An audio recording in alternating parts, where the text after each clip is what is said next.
The date was December 26th, 2025. While most of the Western world was still celebrating the holiday season with families and closed markets, a silent predator was moving through the tall grass of the global financial system. On this day, the CME Group, the entity that oversees the Comex futures exchange in New York, released a quiet announcement that would change the course of the silver market forever. They decided to raise the margin requirements for silver contracts by 18%. To a casual observer, 18% might sound like a routine technical adjustment.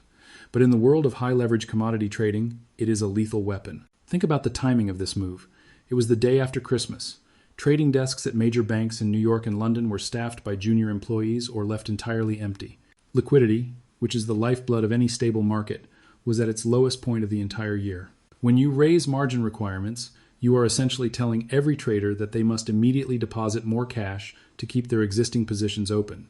If they cannot produce that cash within minutes or hours, the exchange has the right to forcibly liquidate their holdings at whatever price the market offers. By December 29th, the trap was fully sprung. Because there were almost no buyers in the market to absorb the selling pressure, the forced liquidations caused a vertical collapse. In less than 72 hours, silver futures plummeted 12%. The price crashed from its recent highs near $84 per ounce down to $72. Billions of dollars in paper wealth vanished. For the retail investors watching their screens at home, it looked like a total market rejection of silver. It looked like the end of the rally. But as the dust settled on the floor of the Comex, a very different story was beginning to emerge from across the Pacific Ocean. While the paper price in New York was being hammered into the floor, the physical market in Shanghai was screaming. At the exact moment New York traders were being forced to sell their silver for $72, physical buyers in China were paying $78 to $80 per ounce. This was not a minor price gap. This was a massive $6 to $8 premium for physical metal over paper promises. It was the first clear signal that the pricing mechanism for the world's most important industrial metal was starting to fracture. The strategy was clear. By crashing the paper price during a low liquidity window, the institutions were attempting to shake the metal out of the hands of weak investors. They wanted to trigger a panic that would allow them to cover their own massive short positions. However, they made one fundamental mistake. They assumed that silver is still just a speculative financial asset like it was in the past.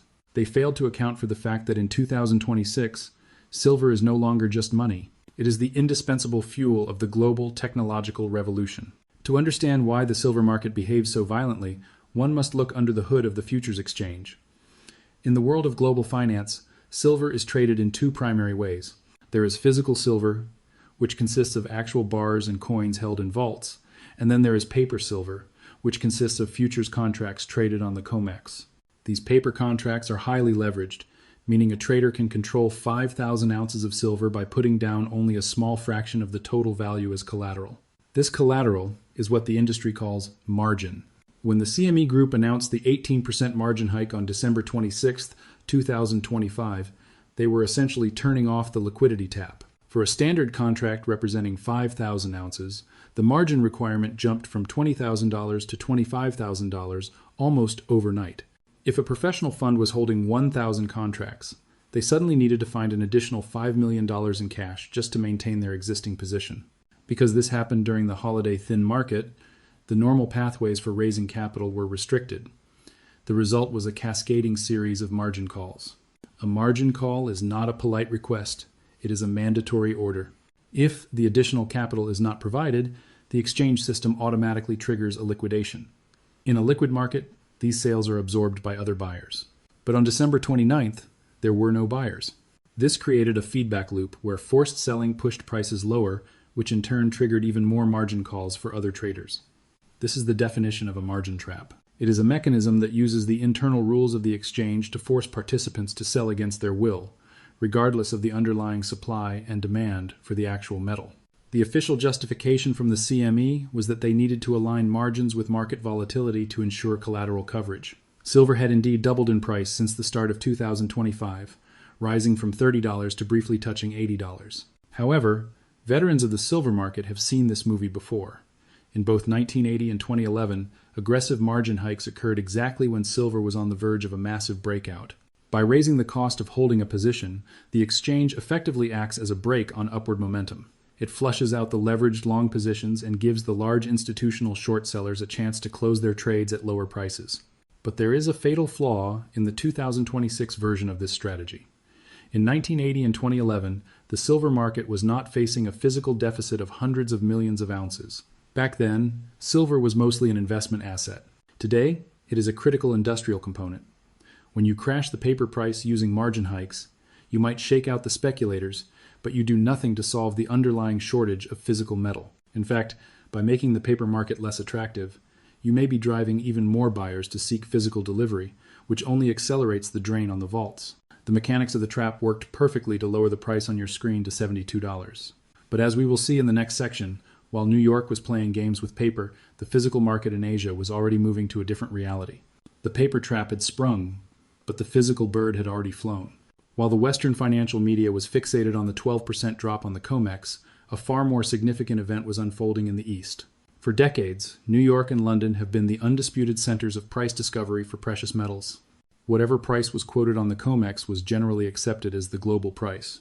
But in late December 2025 and early January 2026, that hegemony officially collapsed.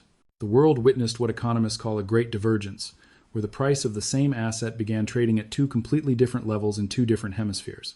On the Shanghai Gold Exchange and the Shanghai Futures Exchange, silver was not crashing. In fact, it was holding remarkably firm.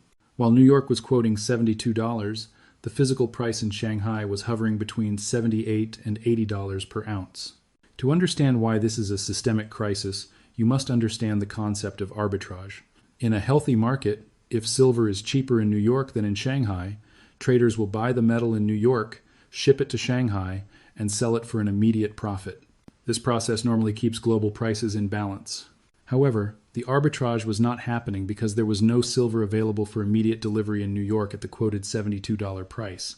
The paper price was a fiction, a reflection of liquidated margin accounts rather than the availability of physical metal. In Shanghai, where the market is much more focused on physical delivery to industrial giants, the price reflected the reality of a world that is running out of refined silver. This $8 premium represents more than an 11% disconnect. It is a screaming alarm that the Western paper exchanges have lost touch with the physical supply chain. The data from the Shanghai Futures Exchange showed that throughout the December crash, physical inventories in China continued to decline despite the high prices. This means that Chinese industrial buyers were so desperate for metal that they were willing to pay a 10% premium over the Western price just to ensure their production lines did not stop. They were ignoring the New York noise and focusing on the physical signal. Historically, when the Shanghai premium stays above 10% for more than a few days, it forces a massive correction in the Western market. The metal eventually flows to where it is valued most, and right now, that is the East. This divergence also highlights a geopolitical shift in financial power. For years, China has been moving toward creating its own internal pricing mechanisms to avoid being at the mercy of Western exchange rules and margin hikes. By maintaining a high physical price while New York crashed, Shanghai effectively told the world that they no longer recognize the Comex as the primary source of truth for silver valuation. They are pricing silver based on its utility in solar panels and electric vehicles, not on the leverage of hedge funds. The gap between $72 and $80 is the sound of the old system breaking. It is the moment where the paper promises of the West finally collided with the physical hunger of the East. And as we will see in the next section, this hunger was about to be met with a sudden and drastic reduction in supply. As the calendar turned to January 1st, 2026, the global silver market entered a new and dangerous era. While the Western world was distracted by the price volatility on the Comex, the Chinese Ministry of Commerce, also known as MOFCOM, officially activated a sweeping new export licensing regime. This was not a mere administrative change. It was a strategic consolidation of one of the world's most critical industrial bottlenecks. China currently controls between 60 and 70% of the global supply of refined silver. This does not mean they mine 60% of the world's silver. It means they possess the smelting and refining infrastructure that converts raw ore from Mexico, Peru, and Australia into the ultra-pure 99.9% silver required by modern industry. Starting on January 1st, any Chinese company wishing to export refined silver must meet a set of nearly impossible requirements. They must have an annual production capacity of at least 80 tons of silver, and for companies in Western regions, 40 tons.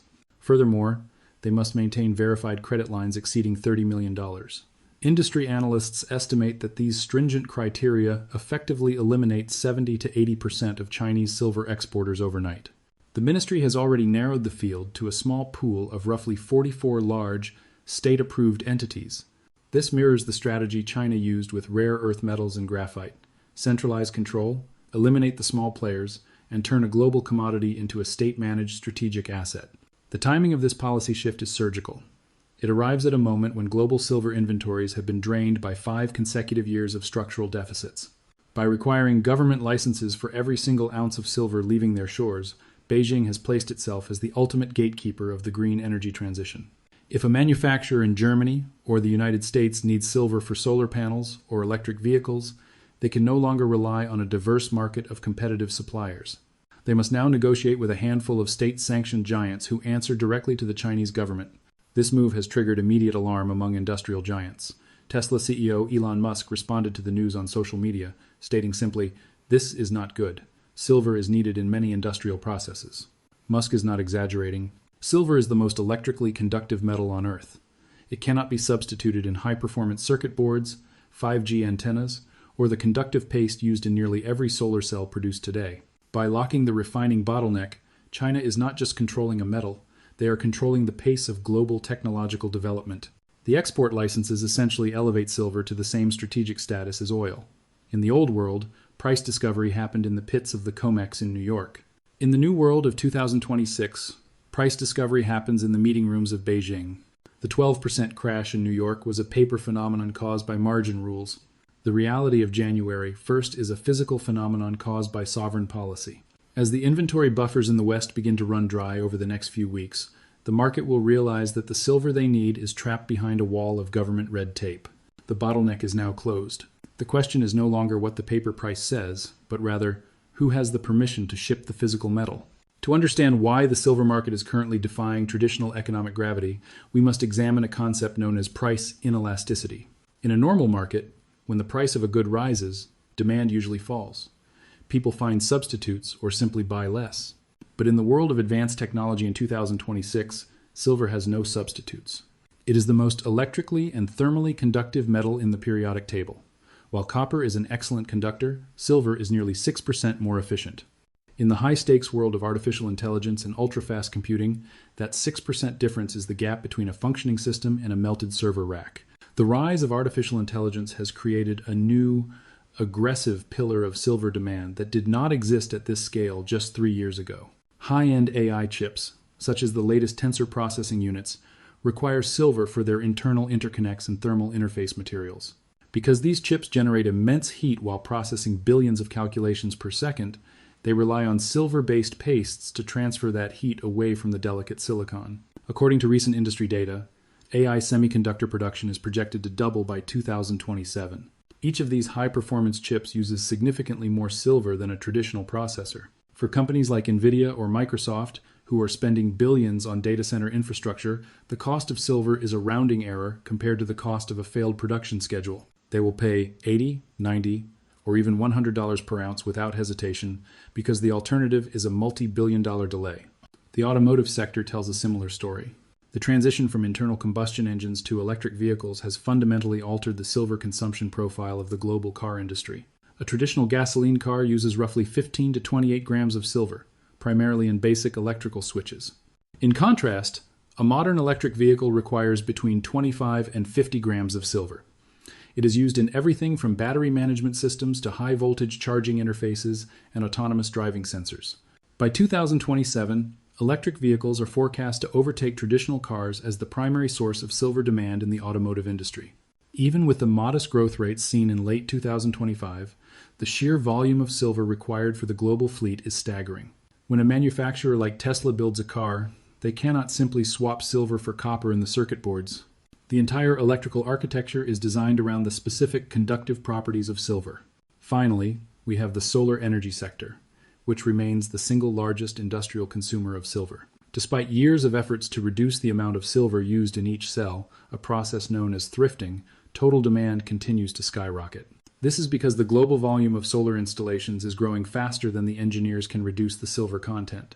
In 2025, solar manufacturers consumed over 25% of the entire global silver supply. New technologies like TOPCon and HJT cells, which are becoming the industry standard in 2026, actually require more silver than the older models to achieve their higher efficiency ratings. This is the definition of inelastic demand. Solar companies, EV manufacturers, and AI giants cannot stop buying. They have contracts to fulfill, climate mandates to meet, and technological races to win. They are not speculators looking for a profit. They are industrial consumers looking for survival. While the paper traders in New York are panicking over margin calls, the procurement officers at the world's largest corporations are looking at 30-day inventory buffers and realizing they are one supply disruption away from a total shutdown.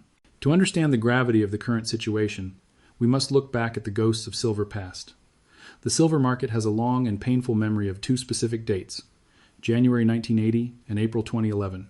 In both instances, silver prices approached the $50 mark, and in both instances, the market was crushed not by a lack of demand, but by a sudden change in the rules of the game. For decades, the $50 level has been viewed as a cursed ceiling for silver, a place where the powers that be intervene to ensure the price never truly breaks free. In 1980, two billionaire oil tycoons from Texas, Nelson Bunker Hunt and William Herbert Hunt, attempted to do the unthinkable. They tried to corner the silver market. Believing that hyperinflation would destroy the dollar, they began buying massive amounts of physical silver and long futures contracts. At their peak, they controlled approximately one-third of the world's entire privately held silver supply. As the price rocketed from $6 to nearly $50 in just 1 year, the exchange officials panicked. They implemented what became known as Silver Rule 7. This rule restricted trading to liquidation only. You could sell your silver, but you were legally barred from buying any more. Combined with massive margin hikes and a 20% interest rate from the Federal Reserve under Paul Volcker, the Hunts were trapped. They could not meet their margin calls, the price plummeted to $10, and they were forced into bankruptcy. Fast forward to April 2011. History rhymed. Driven by the fear of quantitative easing and a weakening dollar, silver again surged toward $50. And once again, the CME Group stepped in. They raised margin requirements 5 separate times in just 9 days. This forced leveraged traders to liquidate their positions at any price, causing silver to crash 30% in a matter of weeks. To many, these events proved that the paper market could always be used to suppress the physical price. But here is why 2026 is fundamentally different. In 1980 and 2011, silver was primarily a monetary and investment play. When the price crashed, the jewelry buyers and the coin collectors simply stopped buying. The demand was elastic. Today, in the era of the green energy transition and the AI revolution, the demand is structural and inelastic. Tesla, Samsung, and the global solar giants cannot just walk away from the market when a margin hike happens. They need the metal for their survival. Image comparing 1,980 demand components, 80% investment, versus 2026 demand, 80% industrial. Furthermore, the inventory situation in 1980 was one of surplus. The world had plenty of silver. It was just being hoarded by two brothers. Today, the world is facing a cumulative 5-year deficit of over 1.1 billion ounces. The vaults in London and New York have been drained by 70% since 2020. In 1980, the exchange could manufacture a crash because there was plenty of metal available to settle contracts. In 2026, if every contract holder demands delivery, the metal simply does not exist. The ghosts of 1980 and 2011 are being used to scare retail investors into selling. The margin hike on December 26th was a desperate attempt to replay the old playbook, but you cannot solve a physical shortage with a paper rule change. The Hunts were individuals who could be broken. You cannot break the entire global electronics industry. The trap that worked 45 years ago is failing today because, for the first time in history, the physical reality is stronger than the paper promise. To understand why the margin hike on December 26th failed to kill the silver rally, we must look at the cold, hard mathematics of the global supply and demand balance. For the last 5 consecutive years, from 2021 through 2025, the global silver market has operated in a massive structural deficit. This means that every single year, the world consumes significantly more silver than is produced by every mine and recycling facility on the planet combined. According to the latest data from the Silver Institute and independent analysts, the cumulative deficit over this 5-year period has reached a staggering 800 million ounces. To put that number in perspective, 800 million ounces is roughly equal to 1 entire year of global mine production.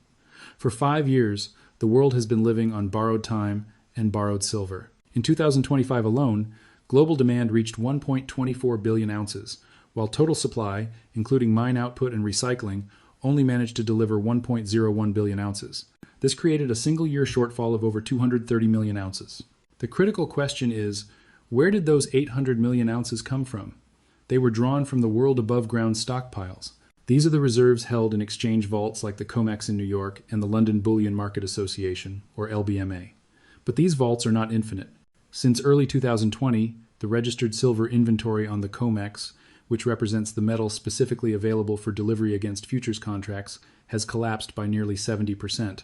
At its peak, it stood at over 350 million ounces. By the end of 2025, it had dwindled to roughly 105 million ounces. The situation in London is equally dire. The LBMA vaults, which act as the global hub for physical silver trading, have seen their silver holdings drop to the lowest levels since reporting began. Much of the silver remaining in these vaults is already spoken for by exchange-traded funds, or ETFs, meaning it is not available for industrial users to buy. When you strip away the metal owned by investors, the truly available mobile inventory is dangerously thin. Industry experts estimate that as of January 2026, accessible global silver inventories have shrunk to somewhere between 30 and 45 days of actual industrial consumption. This is the mathematical reality that the paper market cannot ignore.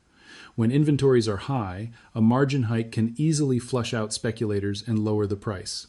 But when inventories are at decade lows and the primary refining source in China has just restricted exports, a lower paper price only encourages more physical buying. Industrial users, seeing the $72 price on their screens, realize it is a bargain compared to the $80 physical reality in Shanghai. Instead of scaring them away, the crash actually incentivizes them to accelerate their purchases to secure what little metal is left in the vaults. We are witnessing the end of the inventory buffer. For 5 years, the deficit was hidden because there was enough silver in the vaults to fill the gap. But in early 2026, the vaults are effectively empty. The buffer is gone. The world is now moving from a market of managed deficits to a market of acute physical shortage. As we will see in the next section, the problem is further compounded by the fact that you cannot simply turn on a tap to produce more silver. When the price of any commodity skyrockets, the common assumption is that producers will simply ramp up supply to cash in on the higher profits. In a textbook economy, $80 silver should lead to a surge in mining activity. But the mining industry does not operate in a textbook. It operates in the physical world of geology, engineering, and decades-long permitting cycles. The reality of 2026 is that silver mine production is remarkably inelastic. We cannot simply turn on a tap to produce more silver, and there are 3 structural reasons why a supply response is years, if not a decade, away. First, we must address the lead time for new projects. According to data from S&P Global, the average time from the initial discovery of a mineral deposit to the first pour of metal is now between 15 and 20 years.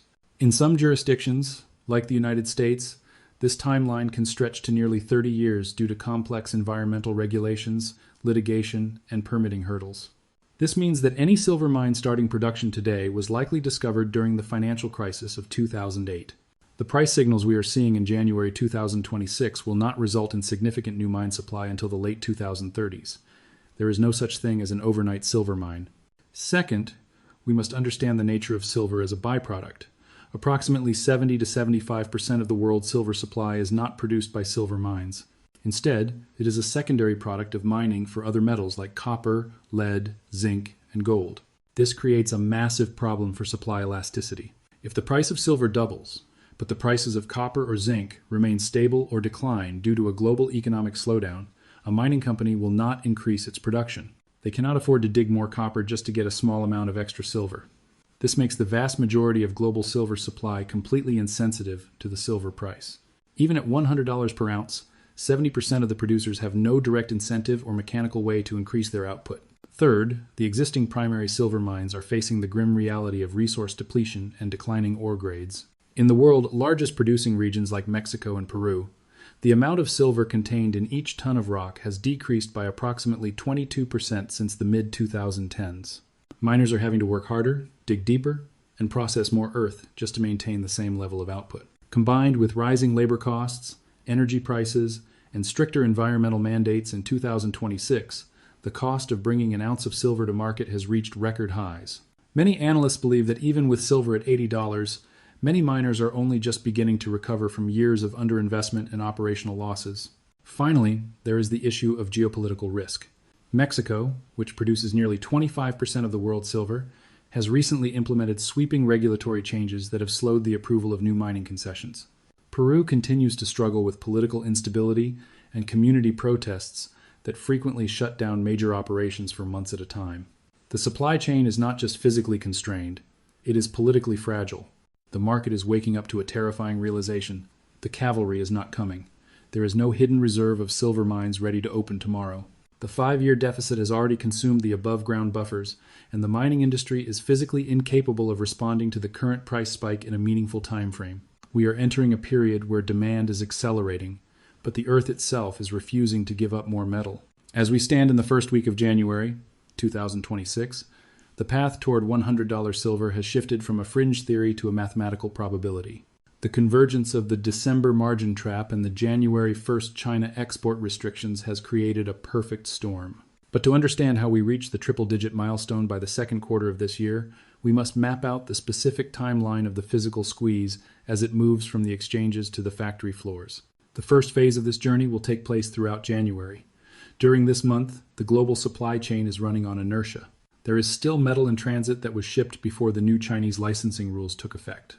Most major solar and automotive manufacturers entered the new year with approximately 30 to 45 days of inventory buffer. This means that while the headlines are screaming about shortages, the actual production lines are still moving. However, watch the Shanghai premium closely during this period. If the gap between the Comex price of $72 and the Shanghai price of $80 persists or widens, it is a sign that the physical world is refusing to acknowledge the paper crash. The second phase arrives in mid-February 2026. This is the moment of truth. The inventory buffers built up in late 2025 will be exhausted. Procurement officers at industrial giants will look to the spot market to replenish their stocks, only to find that the Chinese refining bottleneck has reduced export volumes by an estimated 40 to 50%. At this point, the market moves from a state of concern to a state of panic. We will likely see the first public announcements of production delays. A solar company in Europe or a semiconductor plant in Southeast Asia will report that they cannot fulfill contracts due to a lack of refined silver. This is the catalyst that forces industrial buyers to bypass the paper exchanges entirely. They will stop looking at the Comex price and start bidding against each other for whatever physical metal remains in private vaults. By March 2026, we enter the vertical phase of the rally. In commodity markets, when a critical industrial input with no substitutes runs dry, the price is no longer determined by cost plus profit. It is determined by the cost of failure. If a manufacturer is facing a $10 million penalty for missing a delivery deadline, they will pay $90.95 or $100 for an ounce of silver if that is what it takes to finish the job. We have seen this before in other metals, such as the palladium spike of 2021 or the nickel squeeze of 2022. When the short sellers on the exchange realize they cannot source physical metal to settle their contracts, they will be forced to buy back their positions at any price, creating a classic short squeeze on top of a physical shortage. The technical target of $100 is not just a psychological round number. It represents a fundamental repricing of silver from a discarded byproduct to a strategic high-tech fuel. While some major banks are still forecasting a return to $60 later in the year, they are operating on models that assume a healthy supply response. But as we have discussed, the mining industry cannot respond in months. It takes years. The road to $100 is paved with empty vaults, restricted exports, and a global industrial base that is finally realizing it has built the future on a metal that is no longer available. The 60-day trap was the setup. The 90-day squeeze is the execution. By the time the cherry blossoms bloom in the spring of 2026, the world will likely be looking at a silver price that the mainstream media once called impossible. The events of late 2025 and early 2026 have provided a masterclass in the divergence between perception and reality. For decades, the global financial system has operated on the assumption that paper contracts are equivalent to physical assets. We have been taught that the price on a screen in New York or London is the ultimate truth of what a commodity is worth. But the 6-day trap that began on December 26th and the subsequent physical squeeze have shattered that illusion forever. We are now witnessing the birth of a new era, the era of financial sovereignty and physical reality. The primary lesson of this crisis is that in a world of structural deficits, leverage is a double-edged sword. The 18% margin hike implemented by the CME Group was intended to stabilize the market by flushing out speculators. Instead, it exposed the fragility of the entire paper pricing mechanism. By driving the paper price down to $72 while physical silver was trading at $80 in Shanghai, the exchanges inadvertently proved that they no longer control the supply chain. They only control the promises. For the modern investor and industrial manufacturer, the takeaway is clear.